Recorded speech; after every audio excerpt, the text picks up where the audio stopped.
Bismillahirrahmanirrahim. Assalamualaikum warahmatullahi wabarakatuh. Waalaikumsalam warahmatullahi wabarakatuh. Alhamdulillah, segala puji bagi Allah Tuhan semesta alam yang telah memberikan kita nikmat yang begitu sangat banyak sehingga kita manusia tidak dapat menghitung-hitungnya, terutama nikmat kesehatan, kesempatan kehadiran hingga kita kembali hadir pada saat ini untuk menjalankan sebagaimana biasa, yaitu proses belajar mengajar.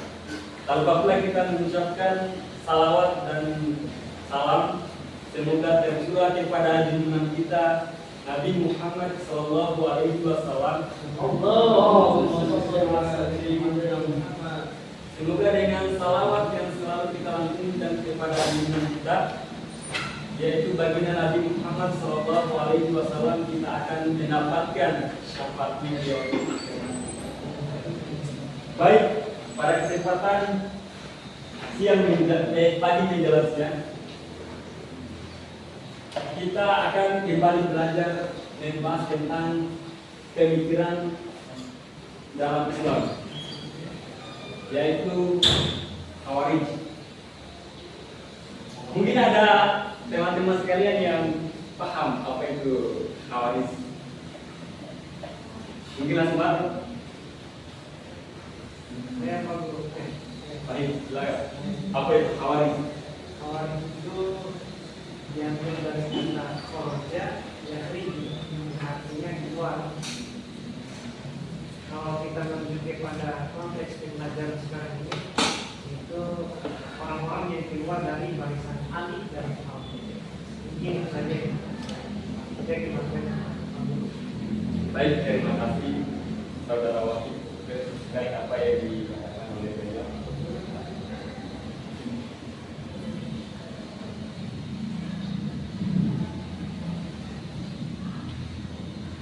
Baik, pengertian Khawarij. Sebagaimana tadi yang telah dijelaskan oleh Saudara Wahid, bahwasanya Khawarij itu berasal dari kata raja,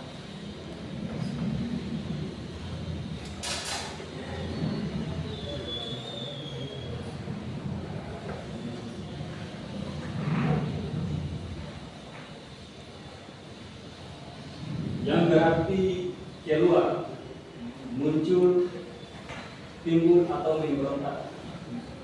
Sedangkan menurut istilah, Khawarij ini adalah orang-orang yang keluar dari ajaran Islam.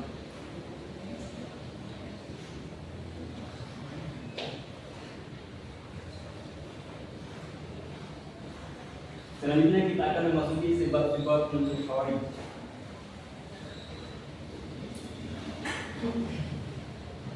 Jadi sebab-sebab munculnya Khawarij itu pada mulanya terjadi pada saat perang saudara antara Ali bin Abi Thalib dengan Muawiyah bin Abi Sufyan.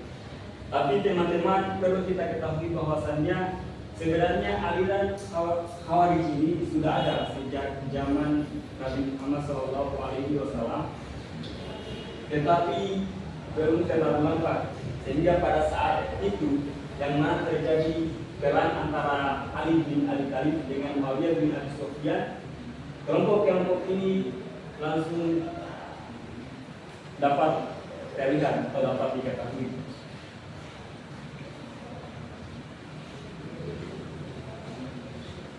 Jadi sebab-sebab munculnya aliran Khawarij ini, pada mulanya mereka mendukung Khalifah Ali bin Abi Thalib dan membenci Muawiyah bin Abi Sufyan karena mereka menganggap bahwa Muawiyah bin Abi Sufyan telah melakukan pemberontakan terhadap Ali bin Abi Thalib, dan menurut pemikiran mereka hal itu tidak boleh dilakukan.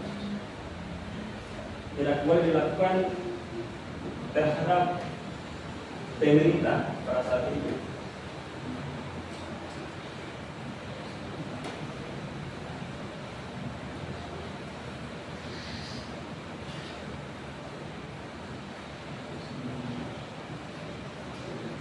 Nah, pada saat itu, tetapi di sini Ali bin Abi Thalib dia tidak ingin terjadi pertumpahan darah antara kaum muslimin itu sendiri, sehingga ia mencari solusi atau jalan lain agar bagaimana pertikaian ini tidak terjadi pertumpahan darah. Makanya Ali bin Abi Thalib melakukan sistem yang dinamakan dengan tahkim, artinya melakukan perdamaian dengan cara musyawarah atau bicara dengan baik-baik agar permasalahan itu dapat diselesaikan.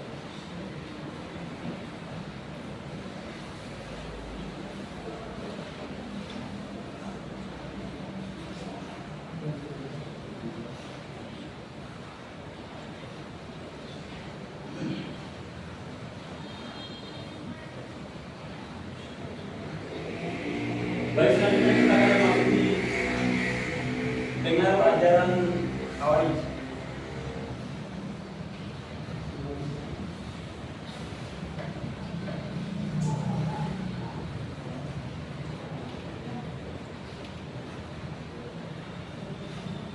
Ajaran pokok Khawarij ialah khilafah, dosa dan imam.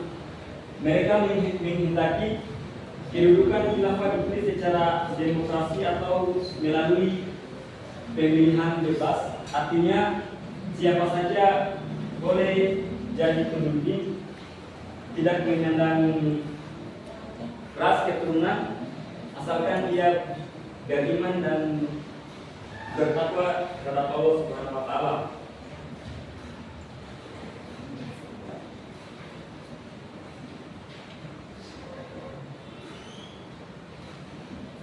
Dosa yang ada hanyalah dosa besar saja.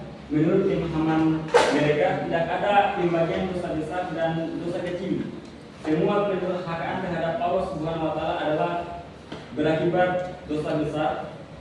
Pendapat Khawarij ini berbeda dengan paham Sunni yang membagi ada dosa besar dan dosa kecil. Dosa kecil disebut sawi. Jadi menurut pemahaman ajaran Khawarij, mereka menganggap bahwa tidak ada dosa kecil, yang ada hanyalah dosa besar. Jadi ketika seseorang melakukan pelanggaran dalam ajaran Islam, itu tidak ada namanya dosa kecil, semua dosa besar. Dan itu menurut pemahaman mereka dikatakan kafir dan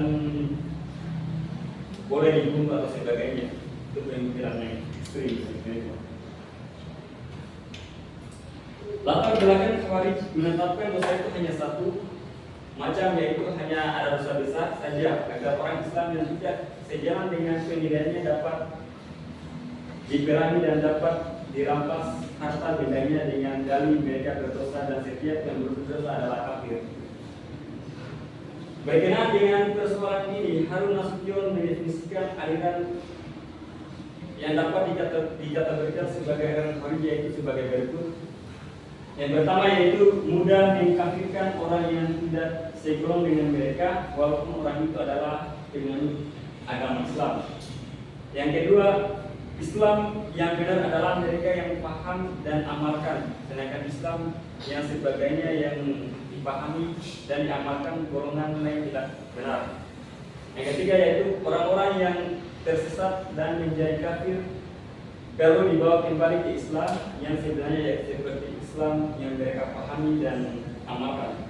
Dan yang keempat, mereka bersifat fanatik dalam paham dan tidak segan-segan menggunakan kekerasan dan membunuh untuk mencapai tujuan mereka.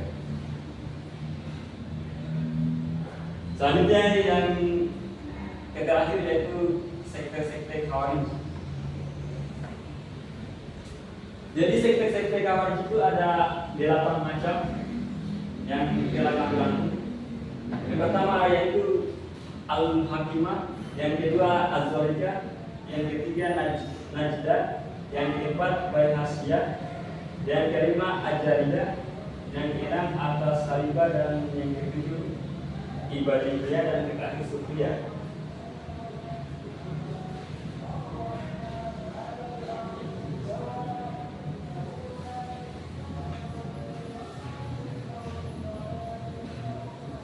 Jadi mungkin itu saja yang dapat kami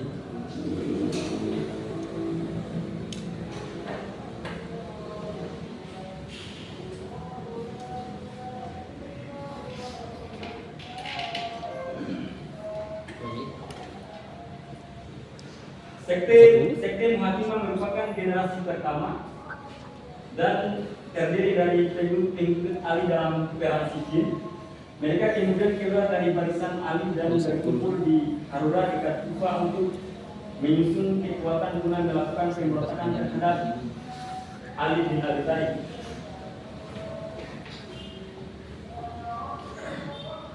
Para pemimpin mereka adalah Abdullah ibnu Al-Kawah, Atab ibnu Al-Awar, Abdullah ibnu Wahab Ar-Rashidi, Urwa ibnu Jarir Jadi, ibnu Asyim Al-Haribi, dan Yarkus ibnu Juhair Al-Bajali. Mereka disebut Al-Muhakimah sesuai dengan prinsip dari golongan mereka.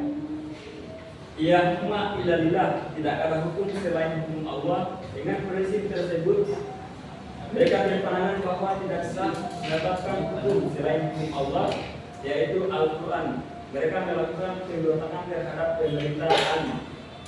Jadi semua sekte yang ada di Khawarij ini, mereka berpandangan bahwa al-hukma illa lillah.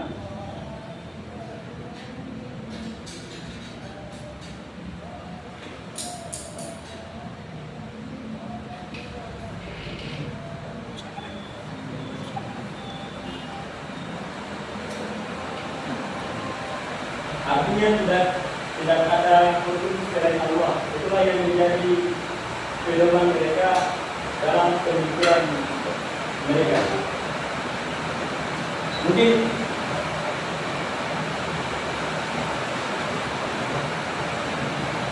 sebelum saya menutupi pelajaran pada hari ini, mungkin ada yang ingin bertanya.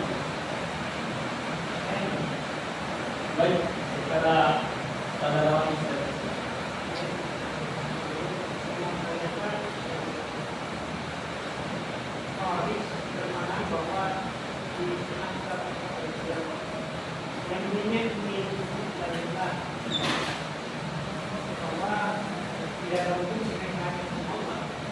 tetapi pada kenyataannya Ali sendiri memakai hukum Allah. Jadi bagaimana caranya Khawarij itu memandang bahwa Ali itu sebenarnya tidak memakai hukum Allah, sementara dia memakai hukum Allah. Baik, terima kasih atas pertanyaannya saudara Wahyu.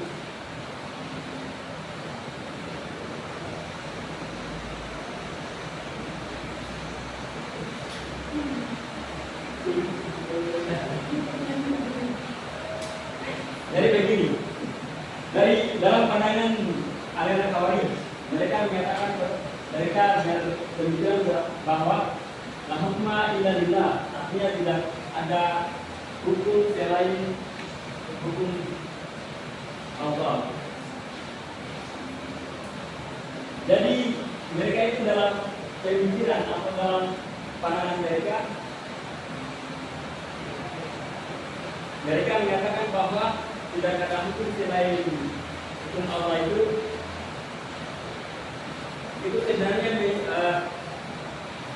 sebenarnya menjadi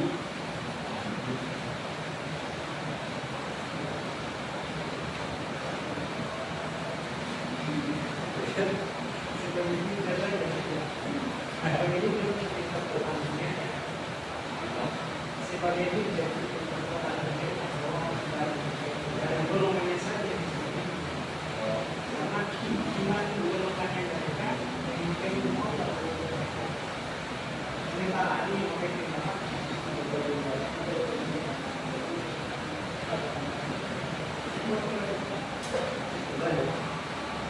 Oke, ini dapat kami sampaikan. Bila ada kesalahan mau dimaafkan. Kami ucapkan yang datang dari Nabi saya. Assalamualaikum warahmatullahi wabarakatuh.